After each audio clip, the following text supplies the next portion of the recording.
মঙ্গলম মঙ্গলানাং সকল নিগম বললে সৎফলম চিত্তরূপম সৎদোষী পরিকৃতম শ্রদ্ধয়া হেলয়াবা ভৃগুবর নরমাত্রম কারয়ে কৃষ্ণ নাম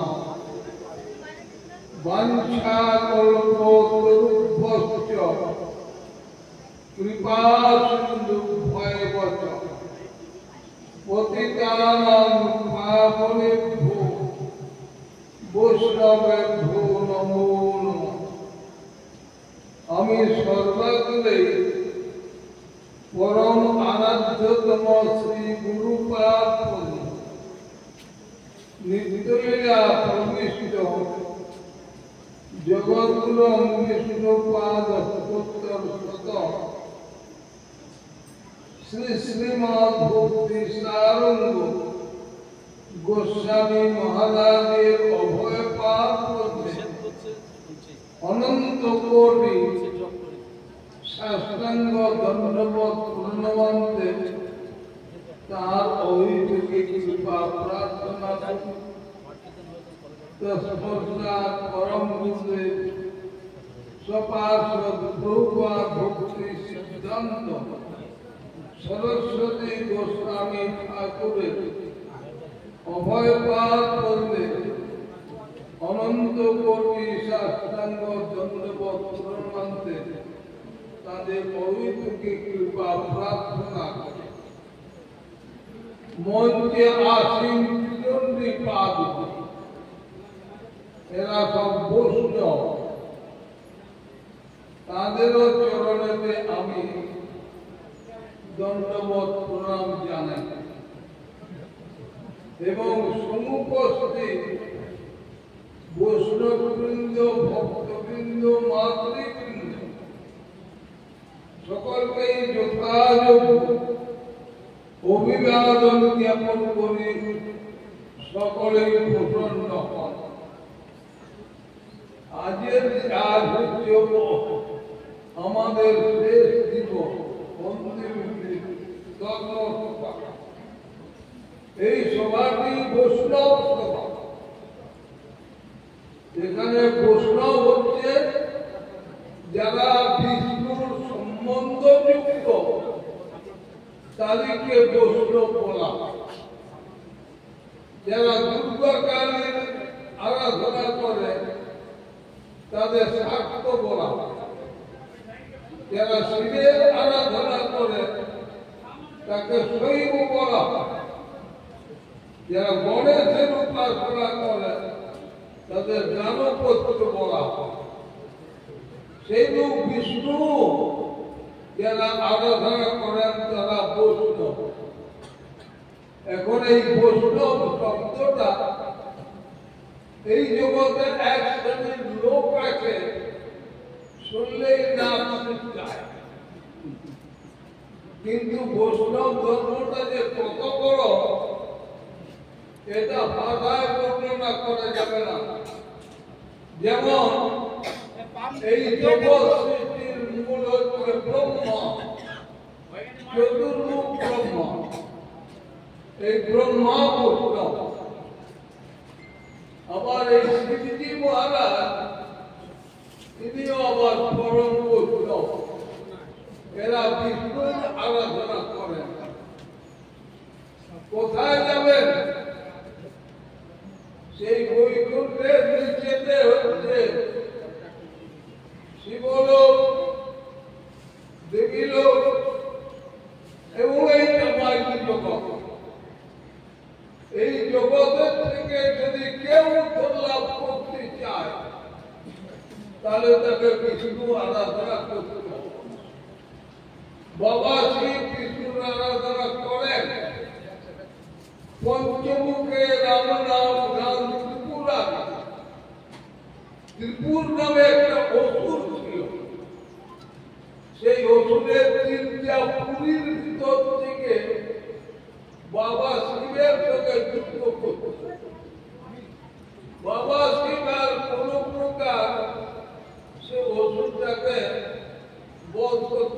পাচ্ছেন না, অস্থির হয়ে গেছে। কিন্তু ভগবানের দেখুন কৃপা, ভগবানের ভক্ত হচ্ছেন শিব। তখন শিবকে কানে কানে বলে দিলেন, তুমি এই যে যুদ্ধটা করছো, এই প্রকার যুদ্ধ করে অসুরটাকে মারতে পারবে না। অসুরের মায়া তিনটা পুরী আছে, সেইটা তুমি আগে অস্ত্রের দ্বারা ধ্বংস করে দাও, তারপরে অসুরটা মুখোমুখি যুদ্ধ করবে, তখন তুমি তাকে বধ করতে পারবে। এই জন্য বধ করার পরে নাম হলো বাবা শিবের ত্রিপুরা। ত্রিপুর নামক একটা অসুর ছিল, তার অলি, এই জন্য ত্রিপুরা, তিনিও পরম বৈষ্ণব। আবার এই যে দুর্গা দেবী, তিনি আবার পরম বৈষ্ণব, তিনি কৃষ্ণ আরাধনা করেন। জগন্নাথ দেবের প্রসাদ একটু পেয়েছিলেন, বাবা শিবকে পেয়েছেন লোক এসেছে, আর এসে আর পূজা হয় না।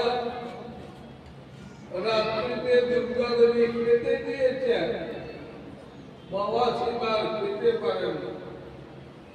দুর্গা দেবী বললেন, প্রভু আপনি কি খেয়েছেন যার জন্য আপনার পূজা বন্ধ হয়েছে? বলে, আর বলো না দেবী, সামান্য কিছু জগন্নাথের প্রসাদ পেয়েছিলাম, তো তুমি আমার জন্য প্রসাদ আনো নাই? শিব বললেন, দেবী আমি একটু লোভেতে খেয়ে ফেলেছি। দেবীর অভিমান হল, তাহলে আমি তপস্যা করি জগন্নাথের প্রসাদ পাব। তপস্যা করেছেন দেবী। জগন্নাথ দেবের যে 22 পাখি, তার ভিতরে দেবী দুর্গা স্থান দিয়েছে। জগন্নাথের প্রসাদ বলে সেই প্রসাদটি দেবী দুর্গাকে নিবেদন করা, সেই প্রসাদ আমরা কিন্তু সকলে পাই। কিন্তু আমাদের ব্রাহ্মণ পণ্ডিত সমাজ যদি বাবা শিবকে নিবেদন করে মা দুর্গাকে, সেই প্রসাদটা আমরা পাই না। কেন পাই না? না, আমাদের ব্রাহ্মণ পণ্ডিতগণ স্বতন্ত্র ঈশ্বর বুদ্ধিতে তাদের সেবা পূজা ভোগরাগ করে। এই জন্য সেই সেটা পুরাতন হয়ে যায়। এই জন্য বৈষ্ণবদের সেটা খেতে এইরূপ শাস্ত্রের বিধান আছে। আবার মা কালী তিনি আবার কৃষ্ণ মন্ত্র দীক্ষা গ্রহণ করেছিলেন ধ্যানচন্দ্র গোস্বামীর কাছে। মা কালী হচ্ছেন বৈষ্ণব। এই জন্য ৩৩ কোটি দেব এবং দেবী এই ভারত ভূমিতে, এই যে আপনারা সব মনুষ্য জন্ম লাভ করেছেন, এইটা হচ্ছে বদ্রী মনুষ্য দেহ। এই বদ্রী মনুষ্য দেহ দেবতাগণ এই ভারত ভূমিতে আসছে। ভারতবর্ষের বাইরে কত দেশ আছে, সেই দেশে কিন্তু দেবতাগণ মনুষ্য জন্মের প্রার্থনা করছেন। এই ভারত ভূমিতে এই যে দেহ আপনারা পেয়েছেন, এইটা ভগবত ভোজনের অনুকূল দেহ। এই দেহ দিয়ে ভগবত ভোজন করা যায়, আর অন্য কোন দেহ দিয়ে হয় না। যেমন ক্রীড়া, সমুদ্র, গোবিন্দ, যখন আমি কঙ্ক, এরা কিন্তু মানব, এরা অত্যন্ত নিকৃষ্টতম মানব। এই জন্য তারা পাপটাকে ধর্ম বলে। আপনারা পাপটাকে ধর্ম বলেন না, সর্বত আপনারা এই জন্য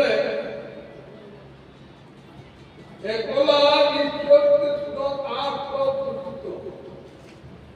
আপনারা সকলেই কৃষ্ণের ভৃত্য, কিন্তু আপনাদের সেটা অভিমান নাই।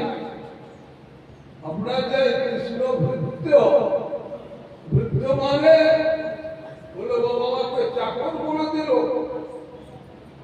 কিন্তু এই যে কৃষ্ণের ভৃত্য পদটা এই কত বড় পদ। এই জন্য ব্রহ্মাকে তারাও কৃষ্ণের দাস্য প্রার্থনা করে।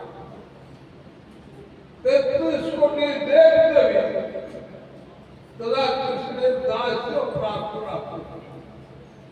দাস বলতে এত ছোট পদ না, অগ্র হয় মুক্তি তবে সর্ববন্ধু না, তবে সে হইতে পারে শ্রীকৃষ্ণের দাস। আগে মুক্তি হবে, কি মুক্তি না মায়া মুক্তি। জীব সব মায়ার মধ্যে পড়ে আছে, যে বস্তু জানা তাকে তাই বলবে। অতন্যথা বিভক্ত পিতৃদাস। এই দেহটা আমি নই, দেহটাকে আমি বলছি। দেহ সম্বন্ধী বস্তু আমার নয়, তাকে বলছে আমার। এর নাম হলো মায়া। তাহলে এই মায়াটা কি করে দূর হবে? এই যে এরা কৃষ্ণের নিজ প্রিয়তম,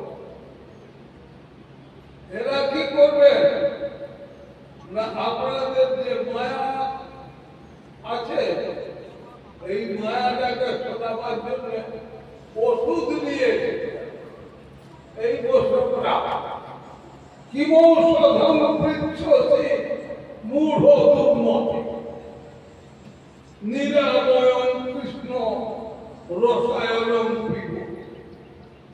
তাহলে বলছে এই যে ভবেতে এই কোটি কোটি মানুষ কত দুঃখ পাচ্ছে, তার শেষ নাই। এই দুঃখ নিবৃত্তির জন্য কি কোন ওষুধের সৃষ্টি হয় না?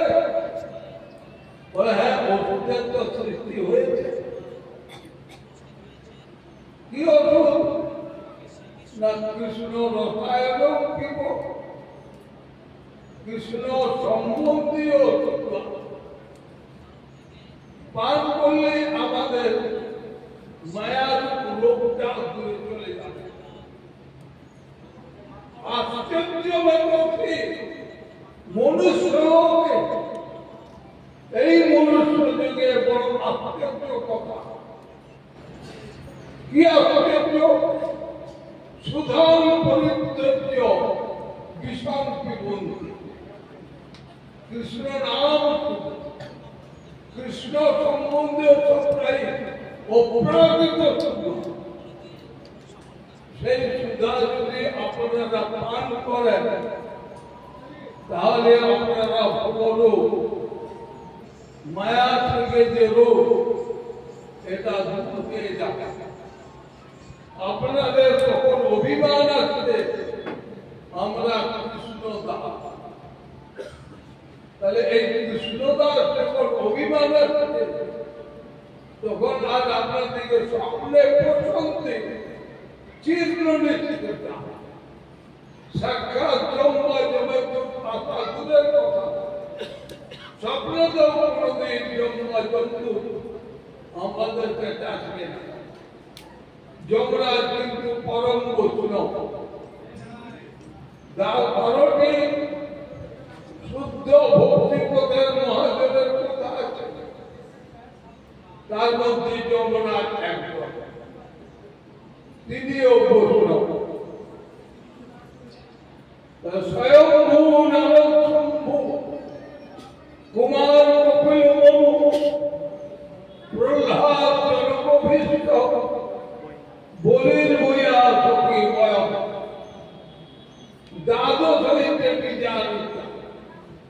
ধর্মভাগবতম যমরাজ তার যুদ্ধ বলছেন, হে দূতা, এই 12 জন হচ্ছেন মহাজন। মহাজন মানে তারা শুদ্ধ ভক্তি দিয়ে গেছে। এই যে আপনাদের এই সভা, এই সভাতে যে বৈষ্ণবগণ এসেছেন, এরা শুদ্ধ ভক্তি আপনাদের দিতে এসেছেন। এরা শুদ্ধ ভক্তির আরাধনা করেন, যাজন করেন। আর যারা অনুগত তাদেরকে সেই শুদ্ধ ভক্তিটা দিয়ে থাকে। আমাদের প্রয়োজন হচ্ছে শুদ্ধ ভক্তি। শুদ্ধ ভক্তি থেকে সংসারটা নতুন। অতএব শুদ্ধ ভক্তির করিয়ে লক্ষ্য, অন্য বাঞ্ছা অন্য পূজা ছাড়ি জ্ঞান অনুকূল্যে সর্বেন্দ্রিয়ে কৃষ্ণানুশীলন। যে পথে গেলে আমার কৃষ্ণ কৃপা লাভ হবে, সেই পথে যারা যান, যেটা শুদ্ধ ভক্তি। এই জন্য শুদ্ধ ভক্তি থেকে বড় বস্তু আর এই ব্রহ্মাণ্ডের ভিতরে নাই। এই ব্রহ্মাণ্ডের 14টা ভূগোল আছে। এই যেখানে আপনারা আছেন, এটা ভূজগৎ। এই ভূজগতের উপরে একটা পৃথিবীর মতো জগৎ আছে, সেটা ভূগোল জগৎ। যক্ষ রক্ষ বিশাল যক্ষিন্ন বৈতালিক অপ্সরা দেখবি, তারা যে এইরূপ পরম্পরা ধারায় 70 পর্যন্ত গেছে। 70 পর্যন্ত জগৎ। তার উপরের দিকে গেলে একটা বিশাল সমুদ্র পেয়ে যাবে। আপনাদের মাথার উপরে একটা সমুদ্র আছে।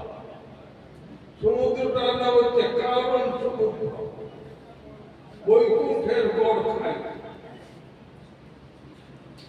আর এই নিচেতে এই 14টা ভূগোল নিয়ে হলো একটা ব্রহ্মাণ্ড। আমরা কিন্তু তার মাঝখানে আছি। তাহলে বৈষ্ণব আমাদের এই কলিযুগের প্রাক ভাগে 4 জন বৈষ্ণব এসেছিলেন।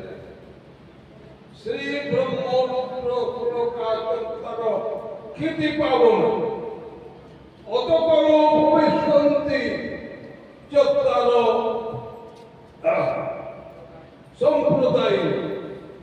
সম্প্রদায় বিহীনা মন্ত্রাস্তে নিষ্ফলামতা অতপর ভবিষ্যন্তি চত্বর সম্প্রদায় শ্রী ব্রহ্মরুদ্র। এই 4টি সম্প্রদায়ের যে মন্ত্র, সেই মন্ত্রতে বলছে কীর্তি পাবন। এই পৃথিবীতে যে কোটি কোটি মানুষ আছে, ওই মন্ত্রের প্রভাবে মায়াকে জয় করে যারা বৈকুণ্ঠ বড় ধামে যেতে পারে। বৈকুণ্ঠ হচ্ছে ঐশ্বর্য লীলা। ভগবান কৃষ্ণ ঐশ্বর্য লীলার প্রসাদন করবার জন্য বৈকুণ্ঠে নারায়ণ রূপে লীলা করেছিলেন। তার উপরে হচ্ছে বড় একদিন যাজ্ঞবল্ক্য ঋষিকে গার্গী প্রশ্ন করছেন, আপনি বলতে পারেন এর উপরে কি আছে? গোলকের উপরে। যাজ্ঞবল্ক্য ঋষি তখন খুব রেগে গেছে, এর উপরে যদি কিছু আছে তুমি জিজ্ঞাসা করো, তোমাকে আমি অভিশাপ দেব।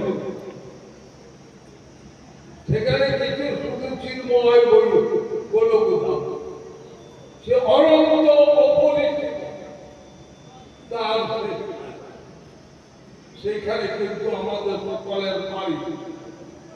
আপনারা কবি কবি জন্ম দিলে কবুতরকে কবু মরতে নরকে কবুদের কবু দাস এই রূপে সংসার প্রভৃতি কোন জল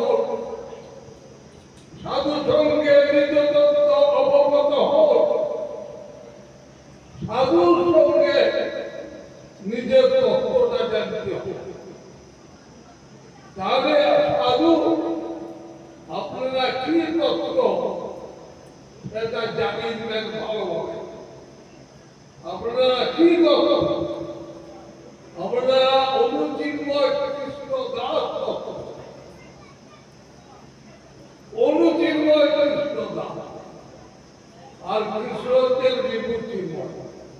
আপনাদের ধর্মটাকে অনুচিন্ময় জীবের ধর্ম হচ্ছে বিভূ চৈতন্য ভগবানের আরাধনা করতে। কেউ যদি না করেন সেখানে অকর্তব্য। এইভাবে বৈষ্ণবের মহিমা, ভগবানের মহিমা যেমন বর্ণন করা যায় না, বৈষ্ণবের মহিমাও সেই প্রকার। এই জন্য এই জগতে যিনি বৈষ্ণব তিনি সাধু, যিনি সাধু তিনি আমার পুত্রী।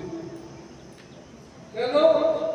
যিনি শুদ্ধ ভক্তি দিয়ে আপনাদেরকে সংসার মোচন করতে সমর্থ, তিনি হচ্ছেন আচার্য পুত্রী।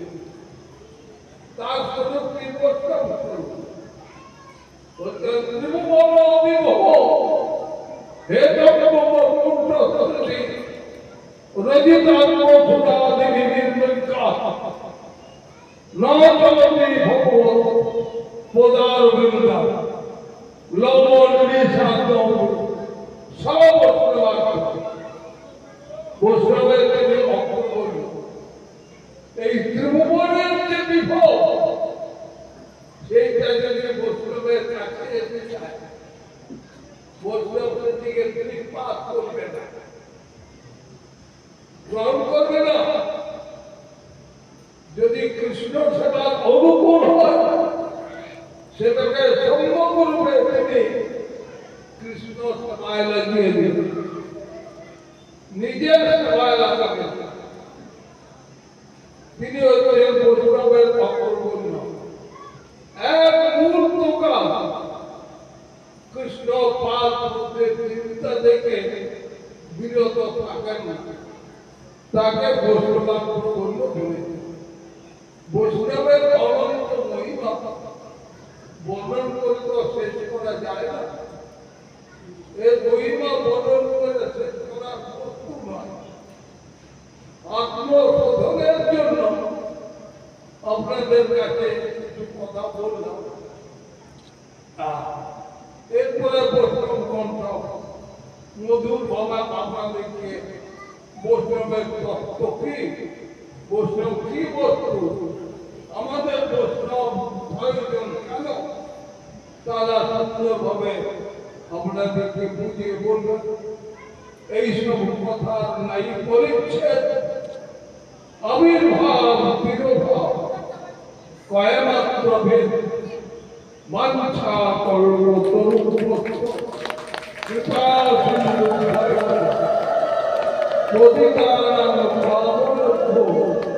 বৈষ্ণবের ভুবন।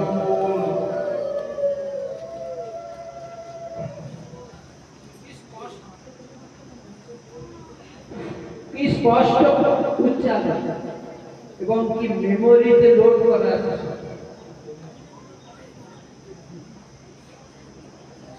বৈষ্ণবদের যে বোধ আর কিছু একটা পবিত্র মহারাজ ভক্তি মহারাজ এদের এরকম কোনো কিছু একদম সারা পরিষ্কার পরিচ্ছন্ন ঝরঝরে চত্বরে। তো সেই জন্যে আমাদের প্রতি তিনি আশীর্বাদ প্রদান করলেন। আমরা তার আশীর্বাদকে শিরে ধারণ করে